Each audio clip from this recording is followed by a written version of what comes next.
তানবীরের সাথে সাথে আমার পরিবারটা মরে গেছে। এখন আমি ঠিক মতো কাজে মন দিতে পারি না, বাসায় সময় দিতে পারি না। আমাদের একটা রাত আমরা কান্না ছাড়া ঘুমাইতে পারি না।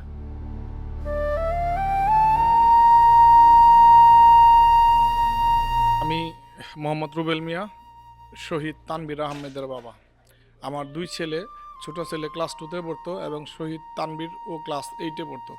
ছোট ছেলেকে আমি 20 মিনিট আগে নিয়ে আসছিলাম, কিন্তু বড় ছেলেকে আনতে পারি নাই। তা আমার বড় ছেলে ওই দিনই শহীদ হয়। আসলে এখানে আমরা 6 মাস এখন পর্যন্ত শোকাহত হয়। সরকার আমাদের কোনো খোঁজখবর নেয়নি।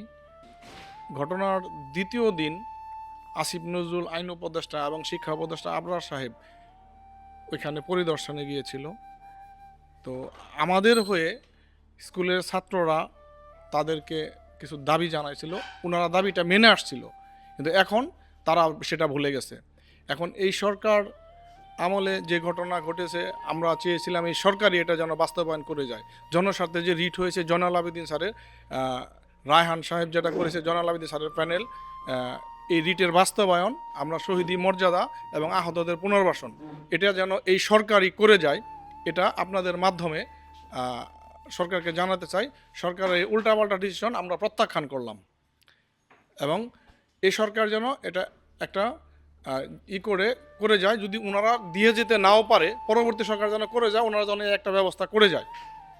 তা আমরা আহত এবং নিহত পরিবার আমরা এটাই চাচ্ছি, যে শহীদি মর্যাদা, দেখা গেছে যে বিচার এবং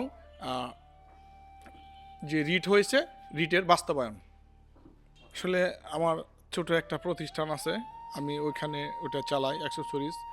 আমি ঘটনার 45 দিন আমি কোনো অফিসে যাইতে পারিনি এবং আমার বাসায় এখনও মানে ধরতে গেলে রান্না বান্নায় হয় না, আমার ওয়াইফ শুয়েই থাকে।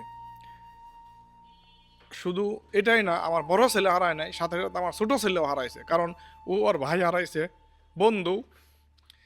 ও এখন ভালোভাবে আমার সাথে কথা বলে না, ও স্কুলে যেতে চায় না। আর আমার ছেলেরা কোনো দিন স্কুল মিস দিত না। তানবীরের সাথে সাথে আমার পরিবারটা মরে গেছে। এটা আসলে এখন আমি ঠিক মতো কাজে মন দিতে পারি না, বাসায় সময় দিতে পারি না। আমাদের একটা রাত আমরা কান্না ছাড়া ঘুমাইতে পারি না।